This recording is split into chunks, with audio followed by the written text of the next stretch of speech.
नमस्कार, आप देख रहे हैं A1 टीवी और मैं हूं आपके साथ भारती उत्कर्ष जैन। चलिए अब आपको सीधा लिए चलते हैं दिल्ली संसद भवन के बाहर। सीधा हमारी संवाददाता आरती राय लाइव हमारे साथ मौजूद हैं। आरती, इस वक्त क्या कुछ वहां पर चल रहा है, क्या कुछ लेटेस्ट अपडेट है, बताएं।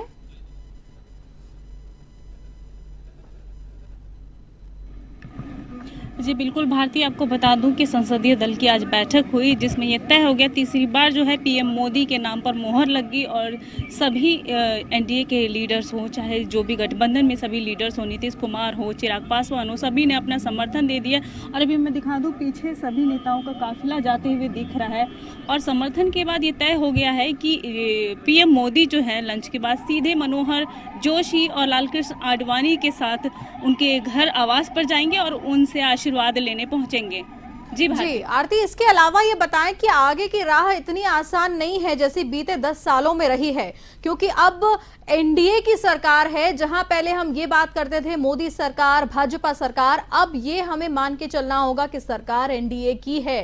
तो आगे की राह आसान नहीं होने वाली है। तो क्या कुछ प्लानिंग यहां पर करनी पड़ रही है?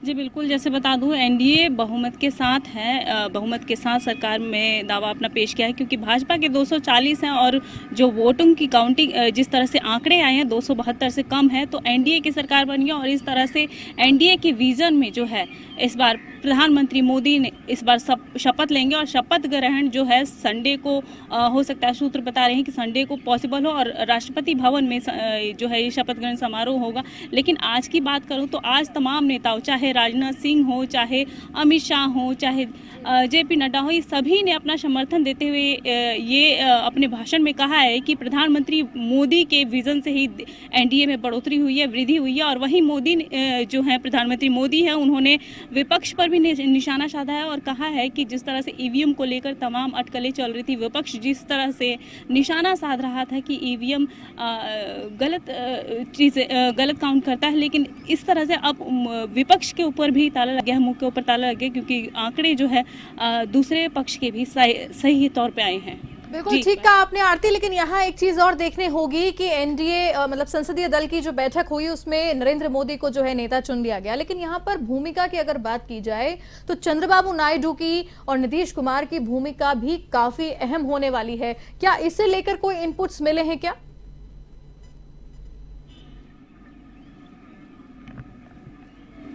जी बिल्कुल, बता दूं नीतीश कुमार का भी बयान सामने आया है जिसमें उन्होंने पूरी तरह से समर्थन देते हुए कहा है कि आशीर्वाद भी लिया है, उनके पैर भी छुए हैं प्रधानमंत्री मोदी के और कहा है कि आप जो भी करेंगे हम उनके साथ हैं। तो नीतीश कुमार का तो पूरा क्लियर हो गया है कि उनका समर्थन पूरी तरह से है, लेकिन चंद्रबाबू नायडू का भी क्लियर हो गया। लेकिन अब देखना ये है कि जो मंत्रालय हैं, जो गृह मंत्रालय है, फाइनेंस मिनिस्ट्री हो, वो किसके हाथ में जाती है, ये तय मंत्रिमंडल के पूरे गठन के बाद होगा। शपथ ग्रहण समारोह के दिन ये सारी चीजें अटकलें जो हैं वो क्लियर हो पाएंगी। जी और अगर बात की जाए शपथ ग्रहण समारोह की, जो कि संडे को होने वाला है, रविवार के दिन, तो उसे लेकर क्या कुछ अपडेट्स हैं? कितने बजे क्या कुछ होने वाला है? क्या गेस्ट लिस्ट तैयार की जा चुकी है? क्या कौन कौन से प्रबुद्ध जन इसमें शामिल होने वाले हैं? इस पर कोई अपडेट?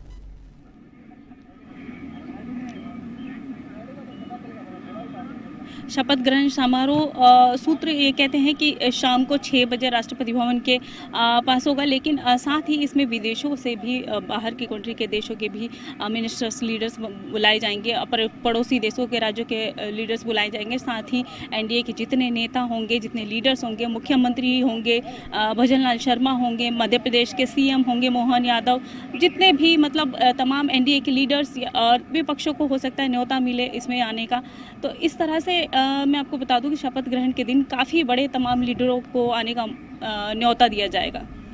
जी आरती, ये भी बताएं कि जैसे कि कल इंडिया गठबंधन की ओर से राहुल गांधी ने जो प्रेस कॉन्फ्रेंस की, उसमें उन्होंने स्टॉक मार्केट को लेकर जो बड़े आरोप लगाए हैं, मार्केट को लेकर जो चिंता उन्होंने जाहिर की है कि धड़ाम से जो औंधे मुंह गिरा है स्टॉक मार्केट, निवेशकों का काफी पैसा उसमें डूब गया है, इसे किस तरीके से एनडीए या बीजेपी सरकार जो है वो डील करेगी? क्योंकि काफी तीखे सवाल उन्होंने किए हैं प्रेस कॉन्फ्रेंस में।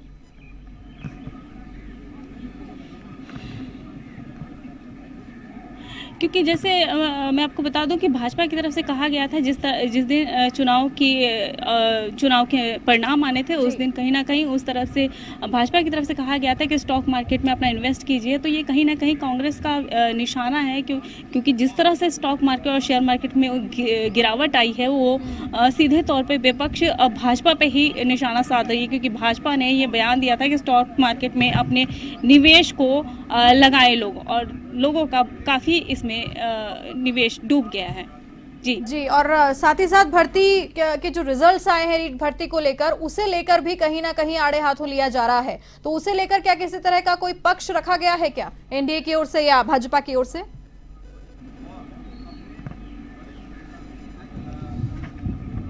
एनडीए की ओर से देखें अभी इस पर कोई पक्ष नहीं लिया गया। अभी सीधे तौर पे पीएम मोदी के शपथ ग्रहण को लेकर सारी चीज़ें चल रही हैं, मंत्रिमंडल के गठन को लेकर सारी चीज़ें चल रही हैं। तो ये जब तक ये गठन नहीं हो जाता और मंत्रिमंडल की जो शपथ ग्रहण समारोह है संडे को नहीं हो जाता, तब तक ये सारी चीज़ें अभी तक अटकलें बनी रहेंगी।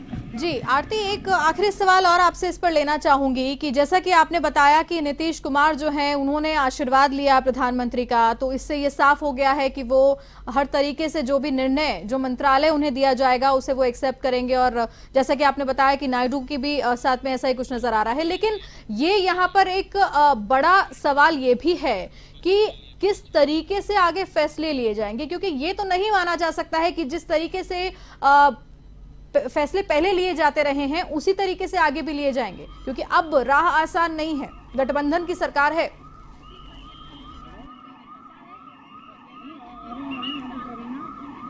गठबंधन की सरकार है, भारतीय मिलीजुली सरकार है, तमाम छोटे बड़े दल जो हैं इसमें शामिल हैं। तो कहीं ना कहीं मेन जो फोकस है नीतीश कुमार, जेडीयू और टीडीपी के ऊपर ही रहेगा कि इनको कौन सा मंत्रालय दिया जाए। चिराग पासवान जिस तरह से 5 सीटें जीत कर आए हैं, तो वो हो सकता है एक मंत्रालय या एक मंत्रिमंडल में खुश हो जाए। लेकिन जिस तरह से नीतीश कुमार की एक तो बिहार को विशेष राज्य दर्जा करने की मांग है और चंद्रबाबू नायडू की भी ये मांग है, तो क्या एनडीए सरकार इन दोनों की मांगें ये पूरी करती है और इनको जो मिनिस्ट्री मांगी जा रही है वो क्या उनकी ये मांगे पूरी होती है? लेकिन कहीं ना कहीं समर्थन इन दोनों का है, जो भी इनको दिया जाएगा वो इसमें सम्मिलित रहेंगे। बिल्कुल। साथ ही साथ आरती, यहाँ पर जो विपक्षी दल है, इंडिया गठबंधन है, उसके लिए भी कहीं ना कहीं एक सीखने वाली बात भी है और एक मैसेज भी है कि किस तरीके से जो सभी दलों को एक साथ लेके चलना है, क्योंकि अब ये तो तय है कि बैठना इंडिया को विपक्ष में है। ऐसे में जो विपक्षी दल हैं वो कब तक एकजुट रह पाएंगे, ये एक बड़ा सवाल भी है। साथ ही साथ जो हम एनडीए की तरफ देख रहे हैं कि आरोप लगातार नीतीश कुमार के ऊपर लगते रहे कि वो कभी भी दल बदल सकते हैं, कभी भी पलटी मार सकते हैं। नायडू को लेकर भी ऐसे हम 4 जून के बाद में ऐसे कयास जो लगाए जा रहे थे, लेकिन ये कहीं ना कहीं एक मैसेज भी है इंडिया गठबंधन के लिए।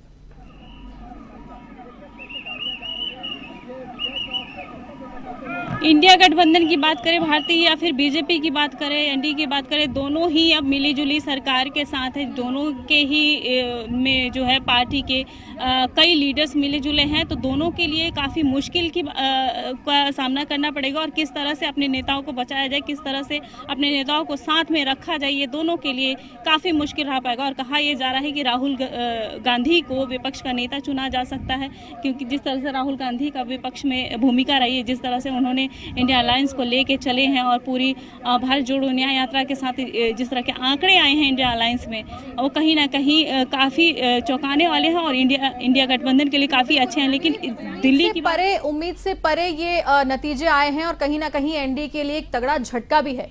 लेकिन साथ ही साथ अब आपसे जानना चाहूंगी कि जो शपथ ग्रहण समारोह की तैयारियां वहां पर हो रही हैं, क्या कुछ वहां पर हो चुका है, ये बताएं हमारे दर्शकों को। और रविवार को क्या कुछ नया देखने को मिलेगा इस बार शपथ ग्रहण समारोह में, क्योंकि नरेंद्र मोदी ने जब शपथ ग्रहण की है तब तक जो समारोह है वो काफी भव्य तरीके से आयोजित किया गया था।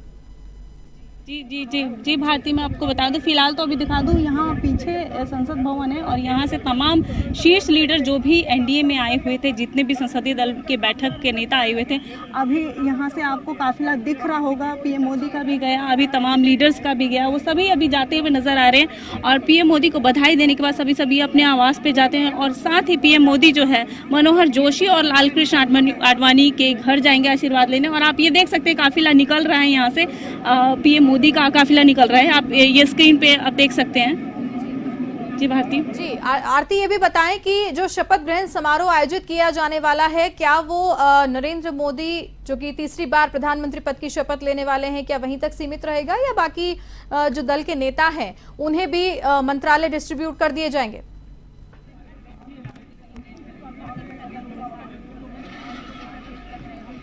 जी बिल्कुल, जिस तरह से गृह मंत्री अब तो चेंज होने ही हैं, अमित शाह अब पद छोड़ेंगे और उनकी जगह पर किसे बिठाया जाता है, क्योंकि